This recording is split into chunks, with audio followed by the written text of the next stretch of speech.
जुलै महिन्यात सरासरी पडणाऱ्या पावसाच्या 106% पेक्षा अधिक पाऊस अपेक्षित आहे। महाराष्ट्रातील कोणत्याही जिल्ह्यात जुलै महिन्यात सरासरीपेक्षा कमी पावसाची शक्यता नाही। महाराष्ट्रातील मुंबई शहर, उपनगर, ठाणे, पालघर, रायगड, उत्तर रत्नागिरी, नंदुरबार, नाशिक, धुळे, नगर, पुणे, सांगली, कोल्हापूर, पश्चिम सातारा, पूर्व सोलापूर, परभणी, धाराशिव, लातूर, नांदेड, बुलढाणा, अकोला, अमरावती, वाशिम, वर्धा, नागपूर, भंडारा, गोंदिया, गडचिरोली, चंद्रपूर या जिल्ह्यात जुलै महिन्यात त्या महिन्यातील सरासरीपेक्षा अधिक म्हणजे 106% इतक्या पावसाची शक्यता जाणवते।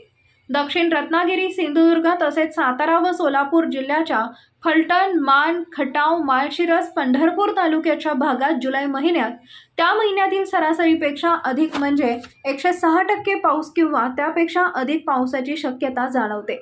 पुढील 3 दिवस कोकण, विदर्भात जोरदार तर मध्य महाराष्ट्रात मध्यम आणि मराठवाड्यात तुरळक ठिकाणी किरकोळ पावसाची शक्यता जाणवते। काही ठिकाणी हलक्या ते मध्यम स्वरूपाच्या पावसाची शक्यता आहे। उत्तर मध्य महाराष्ट्र आणि मराठवाड्यातील जिल्ह्यांमध्ये तुरळक ठिकाणी विजांच्या कडकडाटासह मध्यम पावसाचा अंदाज हवामान विभागाकडून वर्तवण्यात आला आहे।